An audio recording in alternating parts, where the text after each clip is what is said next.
What's up, everyone, and welcome to HBCU 101. I'm your host, Jaleel Thurman. Today, we're going to take a deeper dive into her journey from the Hill at FAMU to the world of comedy, acting, and beyond. Mel Mitchell. Hey, y'all, it's Mel. Had a really good time. We talked about everything, child. We got to the nitty gritty. Okay, we talked about origins, family, and talking about being myself. That's the message. But we're going to talk more about what makes Mel Mel. I'm excited for y'all to see it. What's up, everyone, and welcome to HBCU 101, where we celebrate the stories, the people, the heritage, the traditions that make historically black colleges and universities a force in education, culture, and legacy. I'm your host, Jaleel Thurman. On today's episode of HBCU 101, we sit down with a proud rattler whose wit, authenticity, and cultural commentary have made her one of the most relatable and entertaining voices in comedy today. A proud graduate of the illustrious Florida A&M University, Mel Mitchell, known to her fans as It's Mel Mitch or the Baddest Mitch, has built a career that blends stand-up, acting, and digital storytelling into a powerhouse brand. From launching her first podcast in 2016 to lighting up stages as a comedian, to growing a massive online following with her sharp, hilarious takes on everyday life and black culture, Mel has carved her own lane in the entertainment industry. She's also a co-host of the Jokes on You podcast, an actress, and a voice for staying unapologetically yourself while making people laugh. Now, whether she's on the stage, on the screen, or on social media, Mel continues to represent the brilliance and creativity that HBCUs cultivate. Today, we're going to take a deeper dive into her journey from the Hill at FAMU to the world of comedy, acting, and beyond. Mel Mitchell. Wow, that was a lovely introduction. Hey, guys. Hi. Thank you so much for having me. No, I'm honored. It's a pleasure to have you. I've been following you. And you know it's crazy. It's a full circle moment because Melissa's been on the show before, so to have another M in the Mitchell family. Yeah, you know, we call ourselves the bookends, the alpha and the omega of our family, the oldest and the youngest. Okay. We hold it together. Right, you know? right. That's what I'm talking about. We're going to get to that in a second. Yes. But look, I'm going to put you on the hot seat right quick. Okay, Off let's do break, it. we're going straight there. Let's get into it. All right, listen, we're going to play something called I Got Five on it. Where you choose this or that. Okay. Or who or what you putting your five on. Okay? $5. Okay. Mm-hmm. Now we're gonna stay in the comedy space. Oh, right? God. Okay. If you had to choose five on a roasting battle, okay. you got five on Chico Bean, or you got five on Affion Crockett? I would say, I don't know. I would probably say Chico. Affion is more of an impressionist. Like, I feel like he's bigger than roasting. Not that it's a bad thing, but sure. Affion is so like multifaceted that I think Chico being a while now, he has to stay sharp. Being next to Chico, next to DC and Carlos, I probably would put it on Chico for a roasting battle. Okay. Now, who you putting five on to open up for you? You put open up for me. For you. Okay. You putting five on B-Dot, or you putting five on Darren Brand? Probably Darren Brand.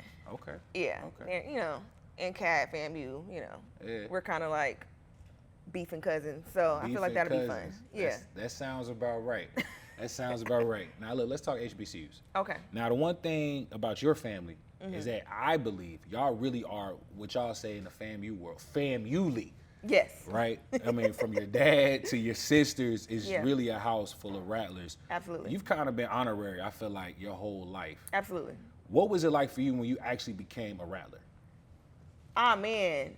To be a rattler myself was so crazy because I feel like I've always been a rattler. But that was a very crazy transition for me. It's like, wow, I'm here. This is something that I got to recontextualize FAMU for myself because I've been going to FAMU my entire life. And then my sister started, my older sister Melissa started when I was 6. She started at FAMU when I was 6 years old. So I knew FAMU as a kid, so I've always been at these places, but now I'm getting to experience it for myself. And my middle sister went when I was 12, so then I was finally like, okay, I know what this is, I know what that is, blah, blah, blah. We would come to FAMU every year for homecoming. We would go to the vendors and eat in Gaither as a kid, like just sit down and eat our vendor food. And then we'll go to the game and we'll do this. But like now that like I'm living in the dorms and I'm going to the games with my Rattler card, it was crazy. And then My dad passed away. People don't realize this. My dad passed away the year before I got to FAMU. So he had just passed my freshman year. So it was just like recontextualizing it with my dad being gone, but like also like me falling in love with FAMU for myself. I've always loved it, but it was just like, it's kind of like getting to know a family member when you get grown as an adult. Or like rewatching a movie now that you can understand it. That's kind of how it felt. So it was just like, wow, like I'm here. This is crazy. And was it FAMU or bust? Because you come from that. Like, was that the only option, or were you looking at other schools? I played around. Again, my dad passed in 2010. It was the end of my 11th grade year. Like for the Georgia people, we had just did the graduation test. Like it was the middle of all of that. Right. So it was during my college prep time when I was looking at schools, and I would always play with my dad, like, oh, I might go to Florida State, I might go to Spelman, you know.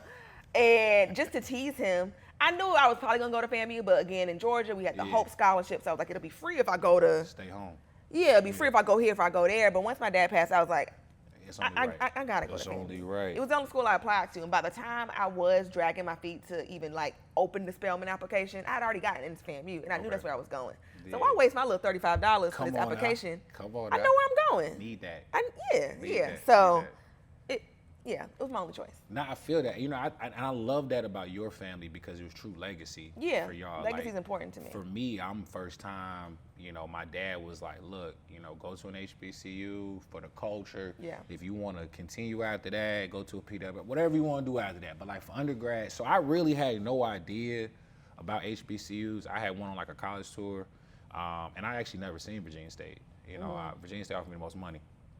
Peace. Well, that's what you. And then I watched College Hill. I was like, oh, it's go all right out there.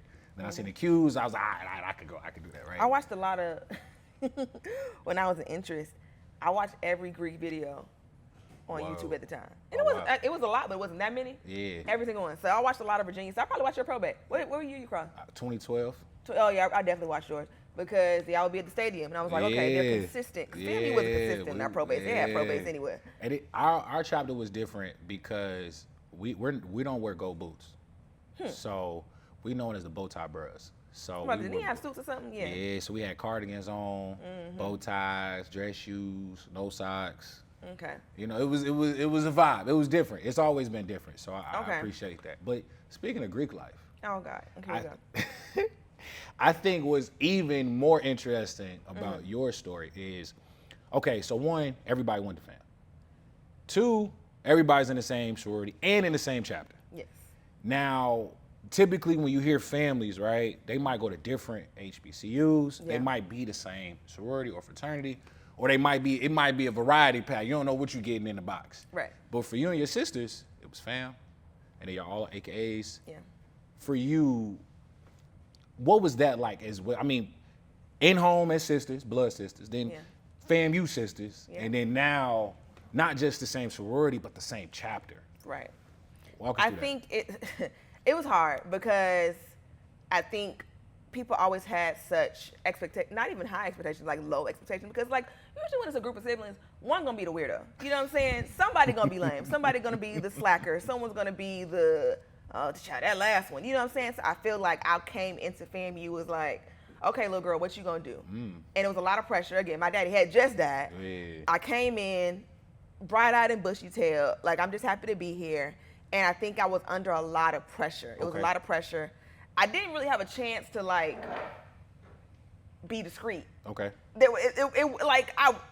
Obviously everybody learns as a freshman, like, you try to be cute, like, I don't know what I'm gonna do. We know what you want to do, girl.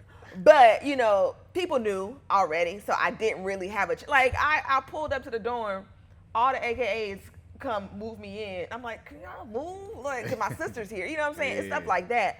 But everyone already knew what I wanted to do. Yeah. And I thought I was being out the way. Chill. I thought of my friend group, but the friend group, there's no discretion in the friend group, but because everybody wanted to do something. Yeah. But yeah, that was funny. And then it was just like, okay, my sister sing. Okay, so can you sing? No, I can't sing at all, actually. Oh, can you do this? Because your sister do this. So it was like a lot of comparisons. I had to really prove that I was my own person. Yeah. I think it was harder for me because I've always had a big mouth. And I always talked a little trash. So they didn't like me. So it was just like, okay, this little girl got all this mouth. She thinks she all of that, blah, blah, blah. And I'm just like, I do think I'm all of that. And you're right. So I had to work a little harder to prove my humility. I had to work a little harder to get them to like me, to vote for me. because it's also the whole legacy of it all. Because my mom didn't play by her payments because she was like, they're not gonna play my children. Yeah. But for me, I wanted to add the extra, like, well, I'm not gonna go legacy. I'm gonna go. You're gonna vote on me. You know how AKA works. Yeah. And, you know, legacy is a stigma on that too. So I was like, I want the votes. You really want to be. I want the votes because I'm that girl. Yeah. I do think I'm all that because I am, and I have the talent, I have the grades, I have the this. So I wanted to prove myself in that. But even once I got in, again, it's always comparisons to my sisters. But I'm trying to be different. I'm trying to do this. I'm trying to do that. So just the pressure, but also the pressure of being a part of like a dynasty. Because we're not the only sisters in the chapter. There's plenty of other sister groups, like 3 sisters in our chapter. Okay. But we're also outspoken. We're also Yeah. front facing. Yeah. So it's a lot. Yeah. It's a lot. Now, but outside of that, how was it on the other side? Like probate, your sister's there. Oh my God, that's probably one of the best moments of my life. Like, cause my mom, she didn't go to FAMU. My mom went to University of Miami, so she's Iota new. But to have that moment finally, cause like one of my last family pictures with everybody in it, including my dad, was at my sister's pinning. Okay. At her luncheon. Everybody, my mom and my sister had on their white, and my dad, you know, he's a Kappa, he's Alpha Z, 75, and everybody had their letters but me. So I'm in the picture like. So I finally got my moment to join everyone. It was such a cute picture. That's one of my favorite pictures to post, a picture of all of us in my probate. Yeah. So like people don't have that. You know what I'm saying? That's a beautiful thing. And then different. to go in a chapter and do work for the chapter's still doing stuff I made up 12 years ago. Okay. That's a beautiful thing to be a part of, and I'm never gonna take that for granted. And it's just like a unit. Like we are a unit. We are like a brand within the brand of FAMU and within the brand of BA. It's like the Mitchells. That's a great feeling. And it's a lot that comes with that. It's a lot of pressure that comes with that. A lot of people get weird about it. It's a lot. But I apply a lot of my life to the movie Mean Girls. There's a lot of parallels to the movie Mean Girls in my life.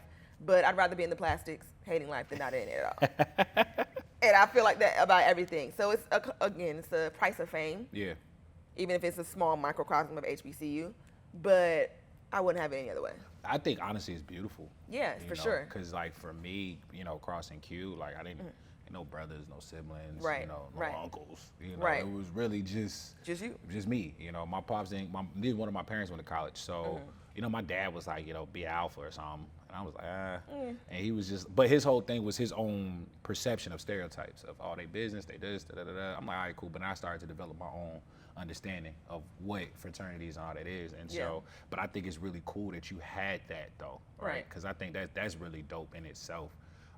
For people to be able to share that in your home, but then just as you start navigating real life, that sisterhood is and it's definitely something unmatched. that I love because the 3 of us all had different journeys, and we all ended up in the same place. Because like my mom is an AK, and she's been an AK for like 50 years, but like she didn't force it down our throats. Yeah. And you know, we all wanted to be an AKA for different reasons, and like that's dope. It's funny because like Melissa always wanted to be an AKA. My aunt crossed grad when I was like in 2000 when I was like 5. So I didn't even know what it was until my auntie did because my mom wasn't really like super AKA like that. So I was like, okay, what is an AKA? What's that? Okay, and there's boys do it too. Okay, then they wear pink. I like pink. Okay, go on. And I remember my auntie had took me to Boulay in 2004 and I was 10. And I have a picture of me next to the AKA sign, but I was like standing like 2 feet from it. I wasn't touching it, but I was like, so I had my own little, and I knew then, but again, my middle sister had a different journey than I did. You know, we had different teachers in high school. All the teachers I used to kiki with and hang out with were the AKA teachers because that's what I liked. And when I got to school, like, I was like, I like these. I like this. I don't want to do nothing else. And I have a running joke on my social media because people always think I'm a Delta because I'm so ridiculous and loud and outspoken. And they're like, oh, you must be a Delta. It's like, no, I'm just a ridiculous AKA. I feel like there's space for that, you know? And I have a running joke about that because of the stereotypes or being dark skinned or whatever, which is stupid. But I'm just a loud AKA, and I wanted to bring that, my loudness of my personality, because I'm not loud in volume, for real. Depends on how loud I'm laughing. But I feel like it was important for me to bring that personality to AKA. Yeah. I mean, I think that's just you as an individual. As an individual, and I think that's what makes sororities and fraternities that much better when people come as themselves and remain themselves. And that's been my biggest thing. My biggest message across anything is to be yourself, and everything else will fall into place. That's it. And whether you like me or not, I'm being myself. Come on now. That's one thing about you. You gonna be yourself unapologetically. I said what I said. I did what I did. Come on now. And that's just what it is. Now, I want to touch on something. I know we're talking a lot of AKA, a lot of Greek, and a lot of family. But the one thing that I love about FAMU, now I've been to a lot of HBCUs. Y'all pride. Oh, it's crazy. It's different, cool. but I love it because it's like other schools that got a lot of pride, their colors are kind of already neutral colors, right? Like navies or reds. You coming in that loud y'all country coming in orange that and green. loud green, that loud, but it's so fly though. Is it like a freshman studies class they teach y'all? Like how does this, because it's like that pride is from your I swear, from freshmen on to alum. Like, what is it? Is it just natural, or is it like something that y'all kind of like taught? I think what makes FAMU, because someone made a comment, shout out to Nina Lee, and she was like, FAMU alum are actually what y'all think Howard and Spelman and Morehouse alum are. Yes. And I think what makes FAMU is the location and the culture. Because again, we are a bougie HBCU, and we are very like, oh, we think we better than y'all, but it's not as pretentious and icky as some other HBCU pretentiousness gets. Because, well, we're not pretentious because it's in Florida. Okay. And not only in Florida, it's in Tallahassee, Florida. These other major HBCUs, Spellhouse in Atlanta. Atlanta is a city. Atlanta is a mammoth of a city. Yeah. Howard's in D.C. D.C. is D.C. True. Tallahassee is really just us. That's valid. It's us that tied Capitol Building in Florida State and TCC. I think it's a university now. It's called like something else now. But Tallahassee Community College. So we really are in this bubble, us, train tracks, FSU, and we have nothing to do but sit there and soak up all of each other. You know what I'm saying? So I think being in Florida is, and I'm not saying this derogatorily, Florida is ghetto. So because Florida is ghetto, you could like literally be out there with this past weekend. We got people with all these high degrees and nurses and doctors, all this scrapping the ground because we're having a good time. Yeah. Because that's just the culture of being from South Florida. It's a lot of South Florida people. Yeah. You have the DC people coming to South Florida, to Florida, like, what are y'all doing? Yeah. And then they bring their DC culture. The Chicago people bringing their culture. Yeah. Atlanta people bringing their culture. So it's like a crazy wild melting pot.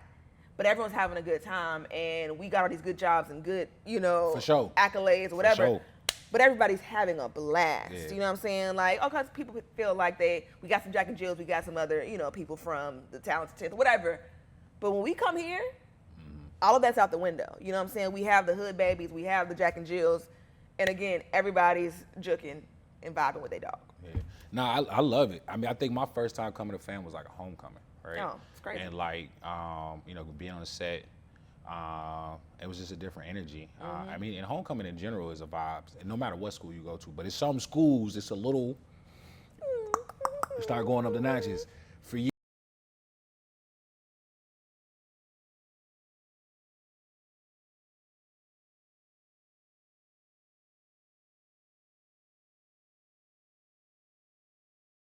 In memory,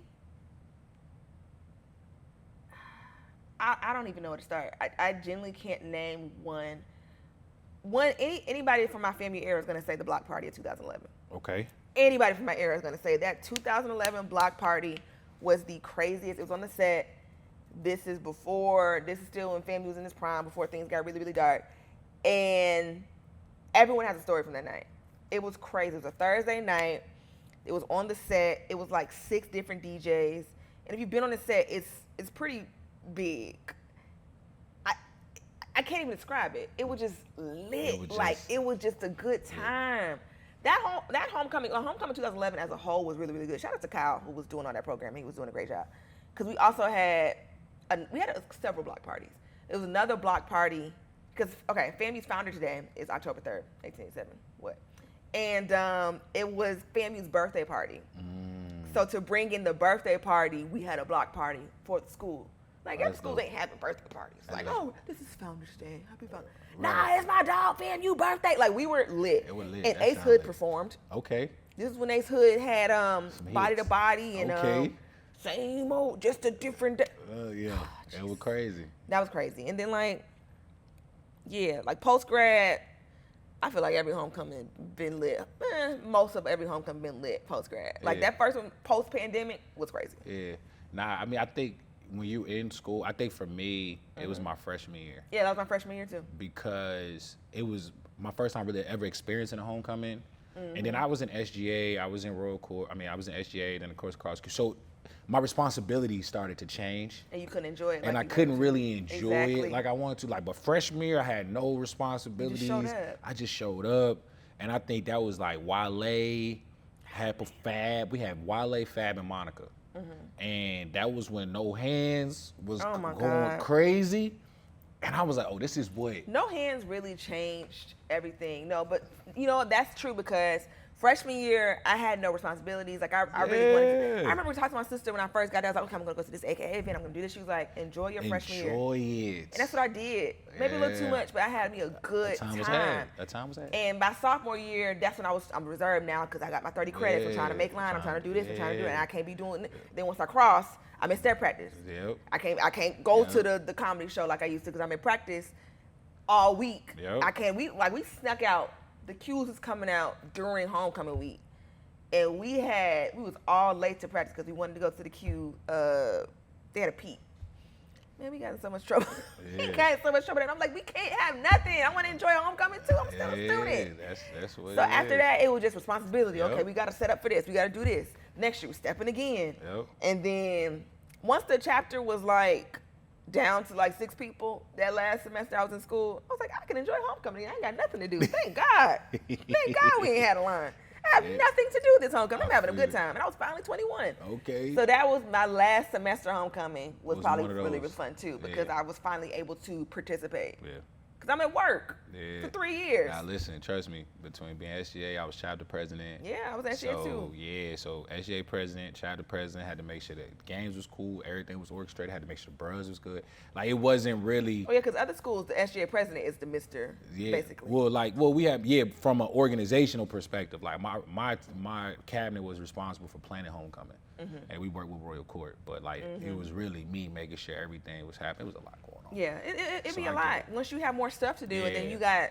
Now you can't embarrass, your whole family and chapter in this. Now you're getting pro fights being weird at homecoming. It's too much. It's too much. It's too much. Now look, let's switch gears a little bit. Okay, let's do it. All right, look, many don't know this though, but you started podcasting before podcasting was really a thing. I've been doing this like 10 years. That's what I'm saying. Back in 2016, that's when you started getting crazy, right, with the podcasting thing. But while doing it, you started understanding that you were saying like some wild, funny stuff, and so you just started to write it down, just to put it on a little piece of paper. Now, I want to make sure your friend, is it Ronnie or Rodney? Rodney.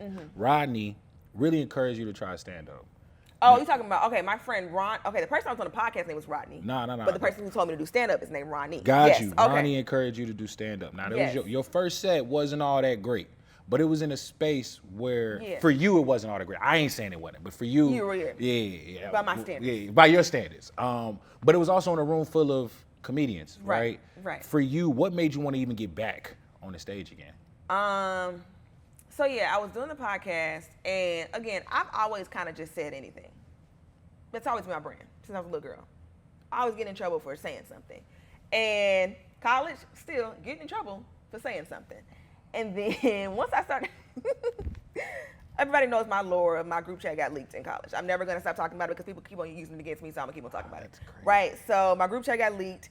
And after that, I was like, well, I'm just say stuff out loud then. Since y'all don't want me, I can't talk to my friends privately. Well, how about I'm just saying it on Twitter now? So I just started saying crazy stuff. And then that's when Snapchat was still Snapchat, and I would say things on my story. Yeah. So that's how the guy reached out to me to do the podcast. He's like, you're funny. And I was like, well, thank you. And he's like, yeah, come do a podcast. I'm like, what's a podcast? Right. I knew what the read was. I'm like, you want me to be like the read? Because that's the only podcast I knew.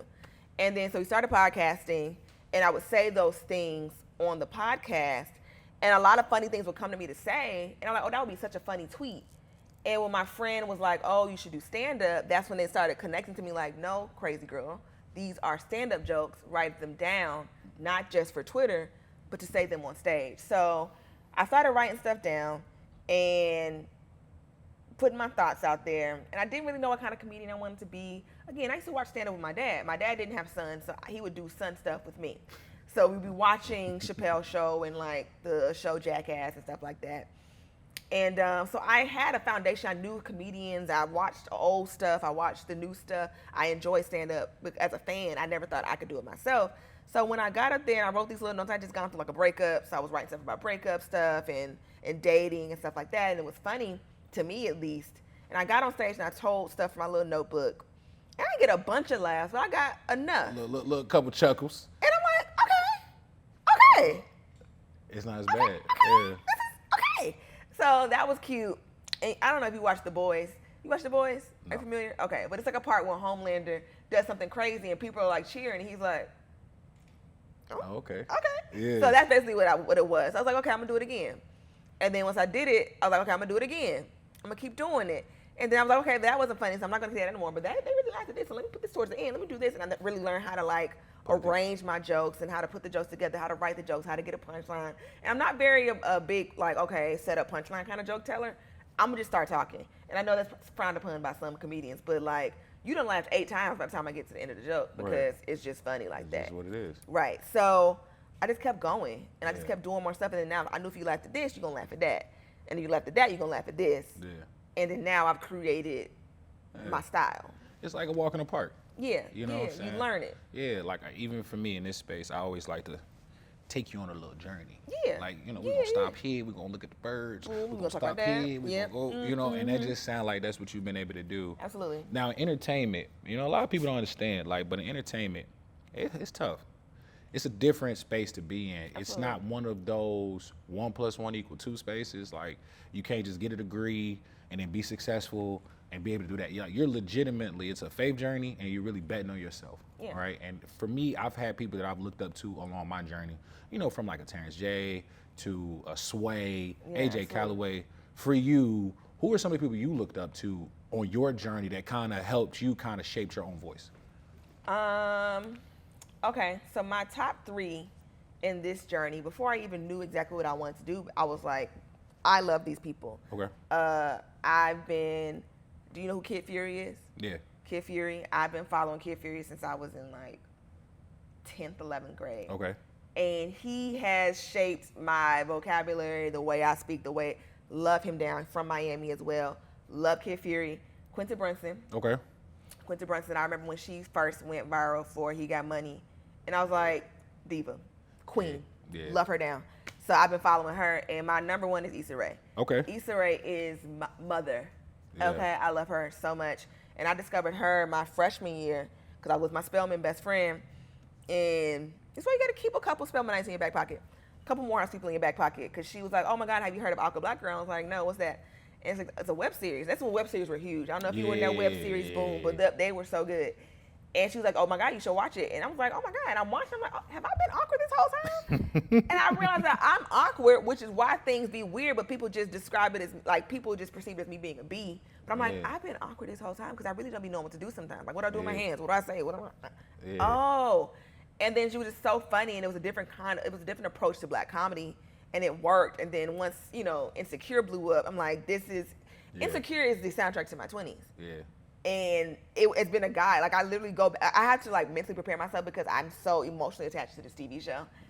It depends. I'll watch it on shuffle. Like, how am I feeling today? I'm feeling a little season 2, episode 4 today. You know, like I'm feeling a little. Season 2, episode 4. No, like literally, I feel like watching season 2, episode 1 today. Oh my God, I'm feeling kind of down in the dumps. Okay, let me go to season 1, episode 5, because that's when Issa cheated on Daniel, and it was kind of crazy. Issa cheats with Daniel. Okay. That's crazy, but I feel a little crazy today. Let me watch that. You feeling crazy today? So not cheating, but I'm just saying, just crazy. Right. Let's get chaotic today because I want to laugh. Heard you. It just depends. I'm feeling a little nostalgic. Let me go to season 4, episode 10. You know what I'm saying? Okay. Like I feel that. Stuff like that. Was it season 4, episode 8? Whatever the one where her and Lawrence get back together when I feel a little. I feel you feeling in that space. So like sometimes I just watch episode like, okay, I want to watch that. Okay, let me go watch this one. But like that show was so important to me, and I want to. So that's when like I want to make a show that people feel as passionate about as I do about Insecure. That's very valid though. Yeah. I mean, I think a lot of like really dope creators have those thoughts, right? Like wanting to create, whether it's like some people might want to create a Martin, right? Or want to create like the different world or like all these different things. More so not to copy, but to create that same impact. Absolutely. In that space. And I even think like writing is so different writing is so different. Per outlet, right? I mean, you have an amazing social media following, right? and comedy has kind of been different. But what for you has been a difference between writing and thinking of social media content and writing stand-up? Oh wow, yeah, it's different. My social media content is completely different than my stand-up. I think people come expecting me to tell Harry Potter jokes, and that's, baby, we talking about grown people stuff, okay? Like I ain't talking about that. I'm talking about life. And I think for me, they both exist simultaneously. Okay. If I wasn't so good at writing stand-up jokes, I wouldn't have been able to easily write my social media jokes, and vice versa. You know what I'm saying? And the social media jokes keep me sharp for my stand-up jokes. So they kind of like are together. Because I have been doing comedy for like 4 or 5 years when I started doing my social media consistently. But my stand-up is just life. Like something can happen today, and I'm like, you know what, let me put that in my phone. Yeah. I write little premises in my phone, go in my notebook, write it out in paragraph form, like get all the beats, hit all the beats, yeah.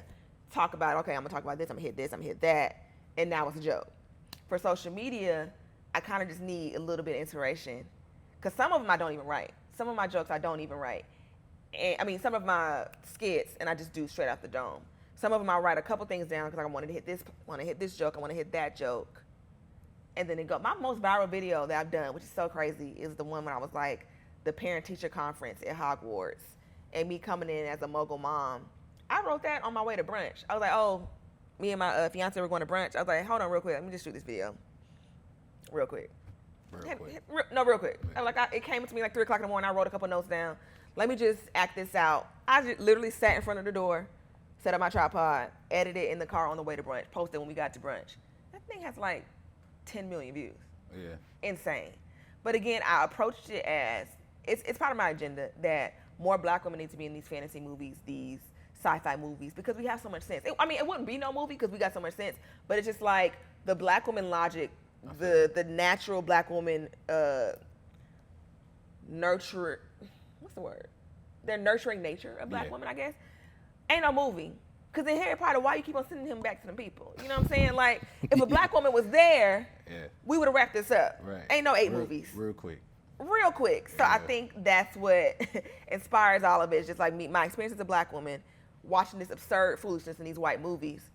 Let me do it. Yeah. And I think that's the funny part. But my comedy is more so live. I'm talking about, my biggest thing I talk about in my comedy is my dad passing away. And I didn't talk about it in undergrad. Like, no one really, that wasn't something I talked about. Mm-hmm. But as I got older and I started talking about it in my comedy, it became healing for me.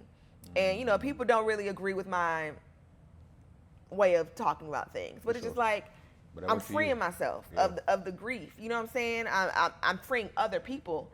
I was doing a comedy show. It was so funny. And sometimes I like to brace my audience. If they don't know me, they don't know what they're about to get into. So I'm like, hey, y'all, I'm about to tell some dead daddy jokes. And there was a girl in the back who was like, yes! And she had messaged me after, like, you don't know what your jokes do for me as someone who's also lost their dad. Like, it's healing. Like, the girlies who have lost their fathers, like, they love my jokes because it's funny, but it's also real, but it's also a way to deal with it. Like, my dad had a crazy sense of humor. This is where I get my humor from. We was laughing. We always laughed. That's all we did together. Even in death, like, we be laughing about stuff. Mm-hmm. Like, stuff I do now, like that child, Mike would have hated that. You know what I'm saying? Like, the way we talk about my dad is like, it's funny. Like, he's gone, like, child Mike gone. Me and my sister just sit and laugh about that. Like, he got the nerve to be gone. That's crazy. But I think you have to approach life with humor to get through it. Like, my biggest catchphrase is laugh to keep from crying. Because, like, would you like for me to throw up and cry in front of you? No, I'm going to make a joke about it. And you're going to be uncomfortable, but I need this. So get what you need. Yeah. And, and I love that about you. And just watching some of your stand-ups and watching some of your stuff on social media is that I think we're in a space where people sometimes are afraid to really just beat them. And those that can find ways in this era, because it's different. This social media era is different. Who's bleak? To be able to stay themselves and not lose themselves is its own superpower. And I want to commend you for that because, to your point, I have friends that have lost their fathers, and it's one of those roller coasters that sometimes you're cool, sometimes you're not. Like, I've witnessed them really be at a high and be cool, and then for days they're not. Yeah. And so I believe that you truly are doing healing because it's giving people a way to laugh and just be like, it's okay. And you're giving them that. Yeah, it's not okay, but it is, but it ain't. Yeah, but it is. It's so much in that. It's so much in it, and you never fully heal. Correct. And I think that's the crazy part too, because like my dad passed in 2010, so this year made 15 years, and I'm 31. So now it's like, damn, he's been. I'm sorry. Yeah. Dang, he's been gone most of my life now, and that's crazy because I was just talking to him. Yeah. That was yesterday. Yeah. And then on top of that, it's just like. I joke about it, so people get too comfortable sometimes because if you got your daddy, you can laugh and be uncomfortable, but you can't join in on jokes because you got your daddy. No, I can't do that. So some people be so like, ha ha, your dad, right? Ha. I'm just like, ha, I'll kill you right here. Yeah.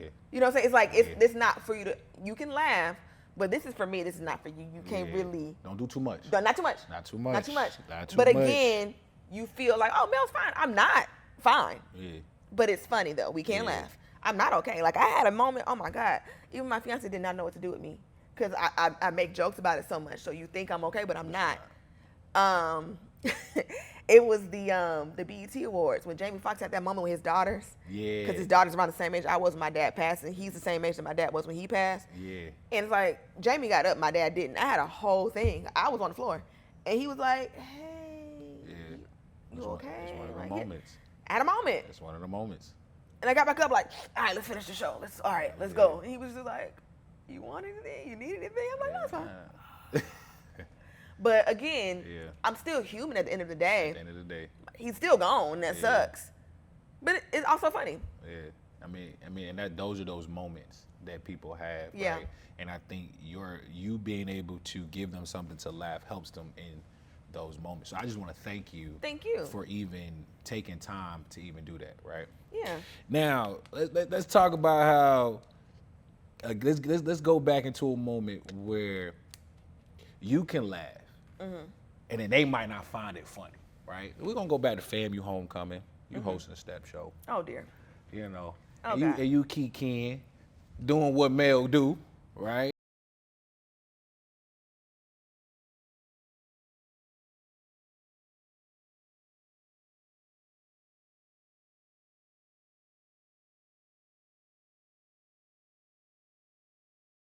You up there, you kikiing, you doing your thing. Yeah. And the next thing you know, you hit a little touch bone when you talking about a Greek joke where, hey, shout out to the people that didn't make line but still went to the probate. Now, that's a little spicy. It was spicy. But for you, how do you navigate being able to those spaces where like a joke may not be what you thought it was gonna be, and you still gotta power through? Oh, that was the hardest night of my life. I'm sure. And you was at home. I was fighting for and I couldn't cuss. Yeah. Cussing is where I can't cuss right now, but we having a good time. I couldn't cuss in that moment. I'm like, It was a rough night for me because I prepared these. I think I over-prepared for it and I overthought it when I could have just went up there. I wasn't being myself. I was over here performing, and it's just a step show. Yep. These kids don't care, and it was the first post-pandemic homecoming. These kids don't have no social skills. They don't know. I feel like, and then it was the same time as Carpe, which is the day party that all my peers were at. Yeah. My peers were in the building, they would have laughed. They were not in the building. It was these churn. And it was like a record scratch moment. It was, I still stand by, that was funny as F. It was funny. And yeah, I said the joke and I was like, yeah, shout out to everybody who went to probate, didn't make it. And they were like, what's funny? You could hear a pin drop in that entire arena. And I was like, Rest of the night, I just was like, I had more jokes. I had more little Delta jokes. And that wasn't even the only one that pissed everybody off. I had several jokes that people were pissed at. I had a joke about, actually was being nice to Sigmas. I was being nice to the Zetas. I was being nice to the Estrellas. I was being nice to the Iotas. Because I was like, and even I still have this, like, outside of like my personal conversations and me talking trash with my friends, I don't need to use my platform to punch down on y'all. Right, I really don't. So I was like, I'm not gonna do that and use my personal things to y'all. But I'll take what's the top five, whatever they call us, derogatorily. I'll use all my jokes for y'all, cause everybody got jokes for AKAs, well I can't have no jokes. Right. Like even with me doing my little jokes yesterday on the little Bama Rush spoofs I've been doing, and I did like what they made me a Delta instead of me being an AKA. And if the Deltas chose me, and I made some jokes about Delta, I made some jokes about AKAs too. Cause it's like I don't need to make a Zeta joke because everybody else is always making Zeta jokes. That's not fair. I don't need to punch down on y'all on my platform. Right. And again, I know what to do with my platform because that's why I have it. And in that moment where I'm making my little Delta jokes on that stage, what did I say? Oh, because everybody was being so nice. I made sure to talk to everybody in the dressing room. I still got little friends from the step show that like graduated now. Like, friend, hey friend. Got my whole little relationships. But baby, after I made one of them Delta jokes, them little girls was looking at me like they wanted to fight, and they got them good hot Cheeto lungs, and they can fight good. I was like, I'm not gonna bother y'all no more. Y'all got it. My girl said hot Cheeto lungs. That's all they got. They got hot Cheetos and Takis and nothing but energy. I'm not gonna start with y'all. I gotta go home. I'm 27 years old at the time. I'm not fighting with y'all. Y'all got it. So after that, I read straight off that paper for the rest of the evening. Yeah. I bet you that. Yeah. And I read off, okay, and the winner is? Kevin Smooth. I'm going to go, y'all. So no, but in moments where you kind of bombing a little bit, even just outside of the context of that step show, sometimes you're going to bomb, man. Yeah. And that's just the reality of being a comedian. Like, it ain't always going to hit. Because some stuff is funny to me, and I'll stand by it's still funny to me, but it's not going to work for you. Like, one of the hardest things I've had to deal with after that step show, because the step show was like, but it's a step show. It's whatever. And they gonna forget about it. They didn't forget about it. And the university, again, I handled it well because the university said I'm still a good standing with them. They've talked to me about doing stuff again, so that's good. But no, I had a situation where I did a show in DC, and it was part of a comedy competition, and I was still recovering from that even a couple months ago. And it just wasn't my crowd. It wasn't my night. I was trying to do my more creative jokes because that's what they said. That's what they asked for. Like, oh, you're getting judged on creativity. So I'm like, okay, I'm pulling stuff out the bag. I have very, very creative jokes that you ain't never heard on the stage before. I got jokes about writing fan fiction in high school. I got jokes about being a pastor's kid. I got jokes about everything. Yeah. But it just wasn't connecting with the audience. And I'm over here like, okay, well, maybe if I hit them with this joke, maybe I could do this. I only had 12 minutes. Man, it was dead silent, and it was a big theater. I mean, huge room. So that silence was like deafening. Yeah. It was a couple chuckles here and there, but you can tell when the audience is just not feeling you. Yeah. I done these jokes before and had everybody out on the spokes laughing. Yeah. This is just not my night. And that was very, very difficult for me. Like, not even just losing, it just wasn't my night at all. And I'm just like, do I need to go back to school? Do I need to get on Indeed? Like, what's happening? Yeah. So that was a very, very hard process for me. And I had to take a step back because, like, I had to unpack why I even did the competition to begin with. I wanted to prove something to myself, some validation from these outside people. Yeah. I had to just unlearn that. Even at my big age, even where all I've accomplished, that was a very, very big hit for me. So they asked me to come back to do, because it was for ABFF, they asked me to come do ABFF this past June. And I was like, do I want to relive that? Do I want to go through that again? Yeah, I did it. You did your thing. Killed it. And you did your thing. Killed it. Like, I had a moment with Lil Romeo. It was hilarious. It was organic. It was funny. It was you. It was me. Mm-hmm. So, again, every time I go off of being myself, I get put right back in my place. You know what I'm saying? So that's always my lesson. And that's always something I have to, like, be myself and do it for myself. Don't do it for other people. Don't do it for validation. Don't do it to be proud. Don't even do it for your mama. You know what I'm saying? Like, do it for yourself. And I think that's always my main message, because once you start performing for other people, you've already lost. Yeah. And let's talk about performing for other people. Let's talk about staying yourself, right? Mm-hmm. Now, in your journey, you've met a lot of people. Yeah. You've opened for some people. We'll get to that. Mm-hmm. But one person that you've particularly met that I'm sure has opened some amazing doors for you is Kev on stage. Oh, he's my face. Now, first you reached out to his team. They didn't really get back to you. Meeting them, slid in the DMs. Wife loved your content, so that was a good win. You did your research. Look at you. Appreciate you. Now, one day you chose Chick-fil-A over trying to be on time for your flight. Yeah. And you end up missing your flight, going through a whole thing of We can talk about it. It cool. We ain't gonna give him too much, because what I really want you to talk about is you finally made it to LA, right? Mm-hmm. Was able to do your thing. And Kev, as you know, and as you've expressed, and a lot of people know, his crowd is more churchy. Absolutely. And your style is not at all. You gonna be you. You gonna say what you gonna say, but you gonna really be you, and it's complete opposite. It ain't what you might hear on a Sunday or in a Bible school, right? Right. How were you able to still remain you and win his crowd over? Absolutely. So, at the root of it all, as wild as I am, I'm a churchy girl. Right. I'm a church girl. Yeah. And that's not something I have any control over. I'm just churchy all the time. So I think that being my foundation, and I do think that pastoring and stand-up comedy are very similar. I could see art that. forms. I could see that.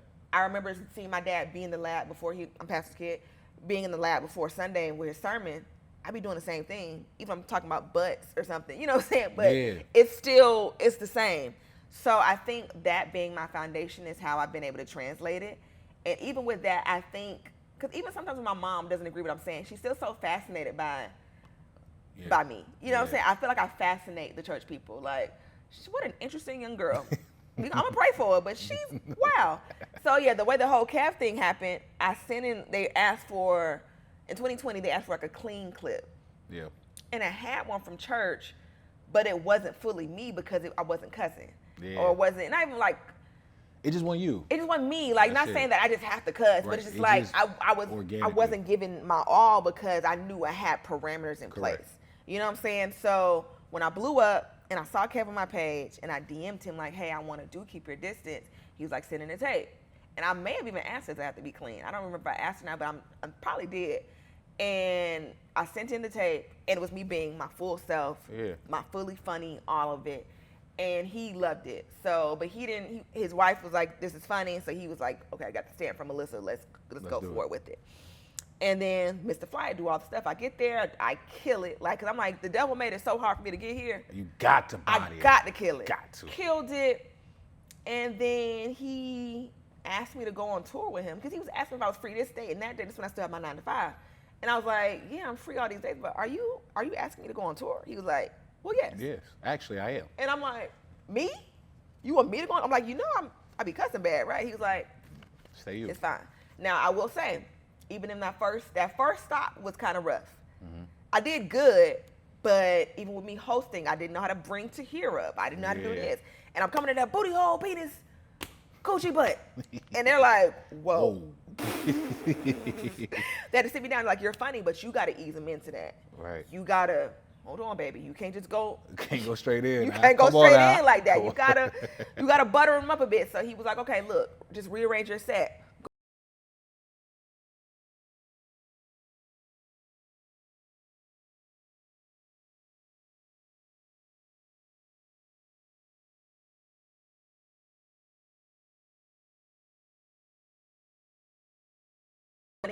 Go in, do the churchy jokes, talk about being a pastor's kid, talk about this, talk about that, and then booty hole. You know what I'm saying? Then I can ease them in. So I get them on my side first, let them get to know me, and then I can be inappropriate. But again, the foundation is still churchy. Yeah. And I think and having that context, that makes the nasty stuff even funnier. And honestly, my jokes really aren't that raunchy. They're really not. Like, I'm not talking about sex in excess or talking about sex like graphically or anything. Like, it'll be a one-off sexual observation. Yeah. But it's not just like, and then he put it in, and then, no. Nah. What's sexual, like, I'll be talking about me writing a nasty story about Chris Brown in 2007. But that's funny. I got you. No, and I love it, though, because, again, I think I love it even more so because Kev didn't want to change you. And that's exactly what he says. He's like, I want you to go up there and be yourself. Yeah. Don't worry about the church ladies in the audience. Every time I do stand-up, it's always a church lady in the audience who's deeply troubled by what I'm saying. But again, they'd be so fascinated, like, did she really just say that? And then they laugh. And I watch, like, it was something that I watched, just grimacing my entire set, just, when Kev coming out? People have left. I had people leave. Oh, wow. The show, before Kev even get out there, because between me and Tahir, they would leave. And Kev still don't cuss. He has these 2 hellions open up for him. People would leave sometimes, they'd be upset, but he was like, don't change, you're fine. Yeah, stay you. They pay for their tickets, it's fine. It's all good. We're having a good time. It worked. It was the best experience of my life. What was your favorite memory? On the tour? Mm-hmm. I'll say, so we didn't do the major cities because he toured right after with Tony and they did like the bigger cities. Okay. So we were doing smaller, big cities, and we would always have a field trip where we go to these cities. If we go to a city that's known for something, we would do the thing. Okay. So I really, really enjoyed that. Just like as a whole, not like one particular thing, but just the field trips. We would go, like, we visited the Statue of Liberty when we had the New Jersey show. Okay. I'd never been to the Statue of Liberty. It's really short, actually. I didn't realize it was going to be that small. Okay. They make it seem very big in movies. They do. It is not it's very the big. angles. It's very big. So, like, we went to Seattle. Seattle ended up being my favorite city that we stopped at, which I didn't expect. I heard Seattle's a vibe. Seattle's a vibe. So we did the Tacoma, so we did Nate Jackson's club, the Super Funny Club. Okay. Best audience. every show. I think we did like 5 shows, and that's where he's from. Best audience, all 5 shows. And then we did the little needle, and we went to like the pier area they had. We ate. The food was delicious. The first Starbucks was over there. It was like a whole thing. So that I just got to go to cities I wouldn't have gone to. Or even thought to go to. Yeah, and it was just like, I'm spoiled because Kev takes care of everybody. Yeah. And it was during a time, it was a rough time. I was going through like a breakup at the time. I just needed something. And so I'm like, I'm here every week. I couldn't be distracted because I'm at work. Yeah. But I'm with working people that they would let me sit and cry and they give me advice. Like, it was just a whole thing. And it's like, it was exactly what I needed at that time. It was coping. It sounds like comedy has always been a great way for you to cope through life. And heal, right? And there's nothing wrong with that. Yeah. And I love that because some people don't find an outlet. And so I commend you for being able to find an outlet and then be able to pour into it and then make it into funny, right? And let's talk about a breakup. Now, while you was on tour, I don't know if the timeline is correct, but I know that you had an opportunity through Kev, if I'm not mistaken, to open up for Ari Lennox. Yeah, it was a day, like the day after, the 2 days after my breakup. And it was after the breakup. And Ari's album was a good R&B album, one of your favorite R&B artists. And it was a breakup album. And but you bodied it. Yeah. For you to go from missing your flight to doing your thing, going on tour, and then it just happened so fast. Everything happened so fast. I didn't really have. And this all started with betting on yourself. Yeah. Do you reflect on, I'm glad I put that 5 on me. Like, I'm glad I put that bet on myself. Sure. And I didn't have a choice. Because I was just having a conversation with a homegirl, like, oh, I want to do this, I want to do that, but I got so much going on. I was like, so? Yeah. Literally, I found out the worst news, had to break up with somebody I didn't want to break up with at the time. I didn't plan on breaking up with you right now. You made me do this. And then we was in Miami. It was a lot. It was a lot. So, like, it was just, I have these jokes about cheating. I said I was going to stop talking about it, but here we are. You brought it up. So I was like, I found out I got cheated on. It was Monday. It was Labor Day. Tuesday, I had to go to D.C. I can't, I just going through a breakup, can't come. No. Nah. You gotta go to work, babes. So I had no choice but to do it. But now I can kind of do anything. You know what I'm saying? In the crazy, and it was one of my best sets at the day. You know, at that time. So even in the midst of me going through the breakup, finding out I got cheated on, oh, this is so awful. I wrote some of the funniest stuff I ever wrote. Yeah. My favorite jokes I wrote, and I remember writing it.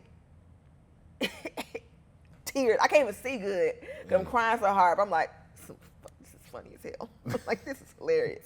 So the joke I wrote is, I didn't know what to do when I got cheated on, so I ran to the bathroom. I flickered the lights on and off, and I said Keisha Cole's name 5 times fast, right? Like she's a boogeyman, like she Bloody Mary. And that was so funny, and I did it that day, and everyone's dying laughing, including me. I'm like, this is funny. And like, even the jokes, and I did everything I said I was gonna do. I was like, look, I'm getting my family back. It's my lemonade era. My lemonade got some Casamigos in it. We gonna cheat before we get back together. We gonna be fine. I did everything I said I was gonna do. It was hilarious, but it was just like, I took that moment, which could have been really, really bad, and made it into something. And I made it into something funny.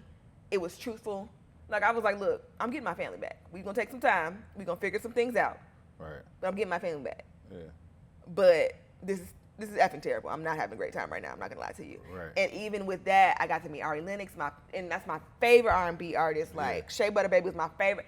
And even that, I can't say that. Shea Butter Baby. I know what you was gonna say. Yeah, I know what you're gonna say. My God, a time was had. A time was had. I got to share that funny moment with her, and even to this day, I can't listen to the album. Yeah. I can only listen to like one song from that album, which is the Boy Bye song with Lucky Day. We deserve a video for Ari. We need a video for Boy Bye still.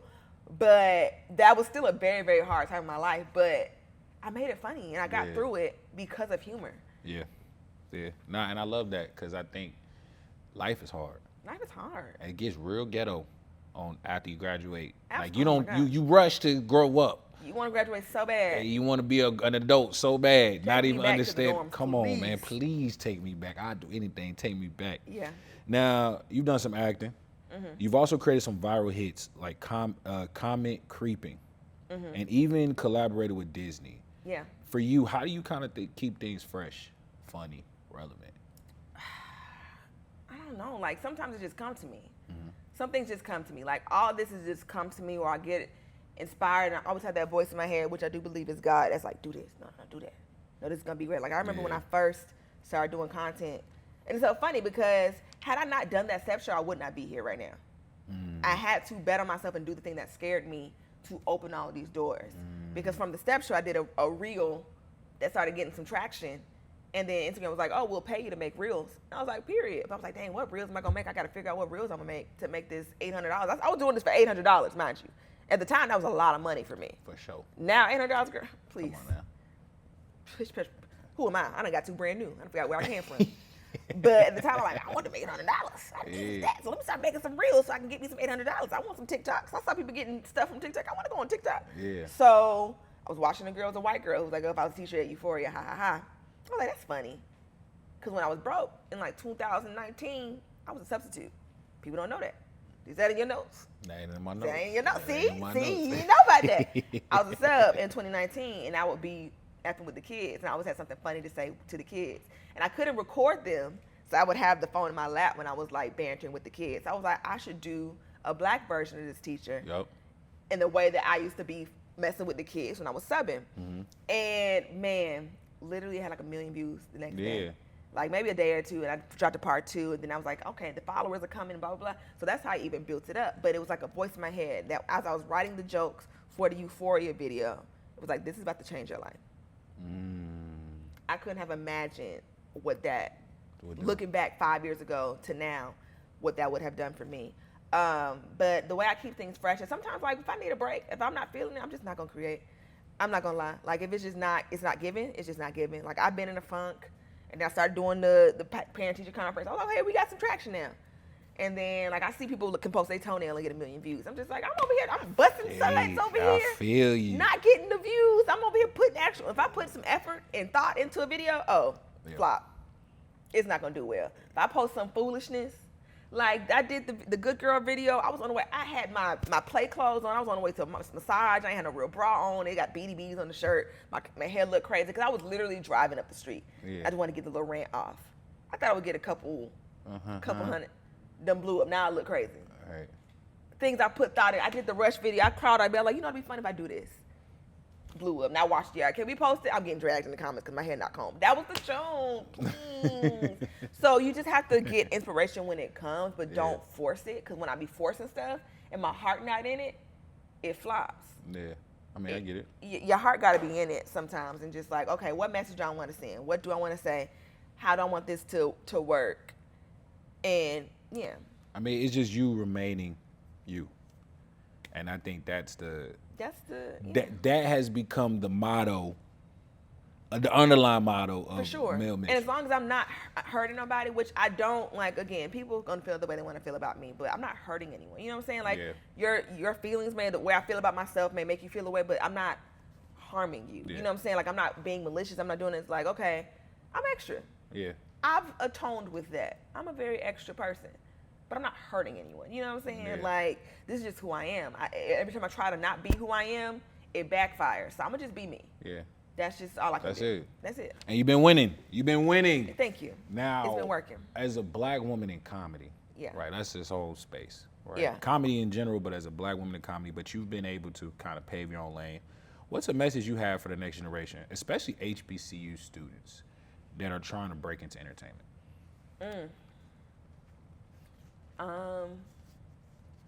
Lean on that network. Okay. For sure. Lean on that network. Everywhere I go, there's a FAMU grad, there's an AKA, maybe even a FAMU AKA. You know what I'm saying? We're everywhere. Lean on that. Use that. I probably wouldn't have, I have the Disney partnership. There's an AKA at Disney. There's a FAMU grad at Disney who's looking out for me. You never know who's going to be looking out for you. So always massage those relationships. Like, a lot of my success comes from relationships. This ain't just happened. Come on. Speak your voice. This is relationships. This is. Sorry. I love Raspisha. I love Eddie Murphy. But a lot of what I'm doing is about relationships. Oh, she only got this because of absolutely. Yeah. That's life. Oh, cause sure do. Yeah. Oh, absolutely. Because at the end of the day, when you have these things, even me being myself, I'm still able to have these things in these places that are more squeaky clean, but they love me. You know what I'm saying? Like, yeah, I cuss and I do this and do that, but I'm about to go take a picture in front of this castle. Come on now. Because I like Disney. Yeah. At the end of the day. Yeah. But again, I have relationships now. Yeah. These are my people. So you have to to build these relationships and make them genuine. The kids, and I hate being nasty and not replying because I don't know what to tell the kids. But it's just like, hey, can you tell me your journey, how you got there? I don't know. You just crying. I just did it. Yeah. I just did it. Yeah. And then do you ever feel a responsibility to represent fam? Always. Why? Always. I don't have a choice. They're going to claim me whether I want to or not, which is funny. But I'm always representing because I wouldn't be who I am without FAMU. Mm-hmm. And I mean that somewhat derogatorily, but it's just like, had I not gone through what I've gone through at FAMU, good and bad, I wouldn't be this person. Had I not had to stand on what I said X amount of years ago, I said it. I'm getting whacked for it. I'm getting my teachers talking trash about me. I had to stand on that. But that taught me, I said that. Yeah. People disagree with me all the time. But it's just like, because of my life experiences, I don't care what people think to the way that other people do. Yeah. Like, okay, if you think I'm a bad person, you think I did this, okay, I didn't do that. Like, but if you don't like what I said, I had no choice but to stand it. I had to keep going. I couldn't drop out. Yeah. I couldn't leave. I couldn't go back home to Atlanta. I had to finish. I had to go through that. So I think, had I not learned that, and even like being popular and Greek and involved at SGA or whatever at an HBCU, it's like being a celebrity in this little Truman Show dome celebrity. So now that I'm in these spaces and people do consider me a celebrity, like I've learned, that ain't nothing but spring 14. Yeah. That ain't nothing but that ain't nothing but homecoming. Yeah. I've been through these things already because I'm prepared for it because of my experience. I've been in these spaces before. I've been everybody looking at me. I've been having the best day ever. I've been glory days. I mean, we won a step show. That was a huge deal at the time. I've been on the top. I've been to the top of the mountain. So I get it. I understand. I mean, even like when we had FAMU scandals that had like school-wide scandals when Robert Champion's death was very, very hard. But when something happened with FAMU recently, and I'm just like, child, we Robert Champion era rattlers. We've been through the worst. Yeah. The CNN on the quad when you walk into class, trying to interview you. I've been through the worst. I've been through it. We did it. Yeah. Nah, I feel that, and a lot of times I believe that HBCUs always prepare us. Absolutely. No matter whether it's trying to navigate the CAF, whether it's trying to navigate financial aid, whatever it is, you learn the art dorms, of going through a dorm bathroom. Whatever if I go to a public restroom and it's nasty, baby, I lived in Diamond, okay? I lived on the first floor of Diamond. I can go through anything. I can boo-boo anywhere, okay? I've been through the worst. Nah, hey, listen. I've been through the worst bathrooms already. I feel that. Now, we do something, we questions from the yard. Well, we have like a student ask you a question. Okay. Right? So Maya from Clark Atlanta wanted to ask, you've been podcasting with Jasmine Talley for years. How has that creative partnership grown, and what's the secret to keeping it fresh this long? We friends for real. Like, honestly, I forget that we're doing a podcast to 10, 20,000 people per week. And people will come, like, the way that you have these notes on me, people were like, oh, girl, and how was your left kneecap that one time? I was like, how do you know this? And I'm like, oh, I sit here and overshare with y'all for 2 hours a week. I get it. But I think with us being friends for real, and we don't take it too seriously in the sense of we come in there, we yap, we laugh, we giggle. People complain that we have too many inside jokes. But it's like, this is my friend. Yeah. I can tell you. We tell y'all enough. I done told you about my privates. I done told you about my exes. I done told you about all this stuff. We got to keep some things to ourselves. Come on now. We can't give these. We have inside jokes because even before we met, we didn't meet until 2019, until a few months before we started the podcast. But our paths had crossed so many times, so we know a lot of the same people just from being from DeKalb County or going to HBCUs or being in Atlanta. So like we have so many insiders that it's a real actual friendship. You know what I'm saying? So that's what makes it fresh and funny because it's just so much lore, and we're both chronically online. Okay. So we get each other. Like we have a full conversation with just TikToks, and no one else would get it but us, unless you also are chronically online. I feel that. So yeah, it makes sense. Yeah, it's just organic. It's just organic. It's just you being you. And organic. Jasmine. That's just my whole thing. If it's fake, I don't know how to pretend. I do think I'm on the spectrum a little bit. So like I don't know how to be fake. I feel that. I can only really be myself. I feel that, and I respect that. Now, one of our partners, HBCU May, is an alumni social network for HBCUs. So for you, what does being HBCU May mean to you? Basically what we just talked about. Being HBCU May, we can roll with the punches. We can kind of finesse our way through anything. Shout out to Clark Atlanta. We can find a way or make one. It gives you a sense of resilience that you wouldn't really get anywhere else, you know? And I know we romanticize HBCUs for swag surfing and all this other food and pledging and whatever it is, but it's like, no, like, it creates a hunger in you and a sense of pride and legacy that you don't really find anywhere else. And it's unapologetically black, it's unapologetically relatable, and it's real. And you just can't get that nowhere else but at HBCU. And it's Southern. It's just, it feel good, you know? It is, though. It do feel good. And it's like your cousins that you love kicking it with. Yeah. Like your siblings, you gonna fight, but you got the cousins that, that's my favorite cousin, that's my favorite auntie, that's my favorite uncle. Absolutely. That's what you get in the HBCU culture. Yeah. So I totally agree with you. Now, last question. Okay, last question. Mel, 5 years from now, where do you see yourself? And I'm sure you probably get asked that all the time. This is my first time being asked that. Okay. I will say, 5 years from now, because I'm like the 5 years from last time people asked me that. 5 years from now, I'll be, 36? I don't know. I just need to do a movie. If I can do like a movie or two to say I did it, that's really what I want. I want to make a movie. I want to make a TV show, like I said, that resonates or at least be in development. I don't really want to be as forward-facing celebrity. Okay. Because it's like, I've had the celebrity now without the protections of being a celebrity.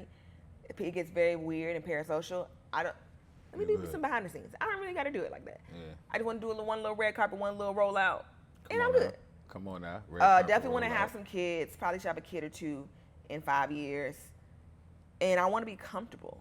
I want to still be in the rooms, but I ain't got to be in the front. I want to produce and just make the things and write the things, and you know my name is on it. But I ain't got to be the star. Right. I've done it. I've been the center of attention for long enough. Yeah. I'm cool. So yeah, I just want to be comfortable. I want to make that movie. I want to make that show. I want people to resonate with it. I want people to understand it, and I want to tell stories that haven't been told. Yeah. Yeah. And I believe that. And that may be even a 10-year kind of thing, but I want to tell stories that we have not seen yet, and especially we're about to see so much art come out of this terrible situation we're in as a world. So I want to create that art that people can escape to. Yeah. And I believe that for you. Thank you. Because I think you've been able to do that already. Right. So I think now as you continue stand up, as you continue acting, as you continue your penmanship is getting crazy. Yeah. And I'm getting really good. And you're gonna get in the lab. Yeah. Mel, I want to say thank you. Thank you for your time today. Dropping the gems, really giving us an insight to everything you got going on. For those that this might have been their first time meeting you, where can they find you? Where can they keep up with you? What you got coming up next? Absolutely. What they need to know. Follow me on Instagram at It's Mel Mitch, the baddest Mitch on TikTok. I never know what's happening next to Churchy season 2. I'm in Churchy season 2. That drops August 21st, I want to say. And I'm on The Hospital. That's coming on BET. So Churchy on BET Plus. The Hospital's on BET. Hey, talk to me names. So I got 2 shows coming out. And I'm all over The Hospital. I'm in one episode of Churchy, but I'm in every episode of The Hospital. And that comes on September 20-something. I probably should know that. Okay. But I'm super, super excited about those. Shot both of those last year. And again, shout out to Kev on Stage, who's changed my life. And I'm acting. I'm an actress. But I've always wanted to be in a sketch show, so I got the opportunity to do that with some of the funniest people out right now. Yeah. Which was a lot harder than I thought.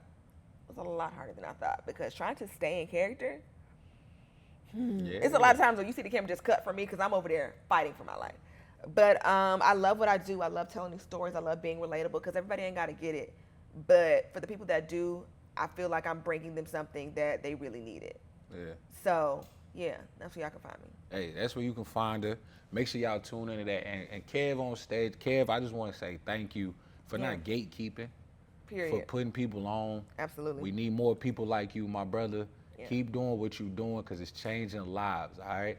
And that's it for HBCU 101, where we celebrate the people, the stories, the traditions that make HBCUs a force in education, culture, and legacy. I'm your host, Jalil Thurman. Peace.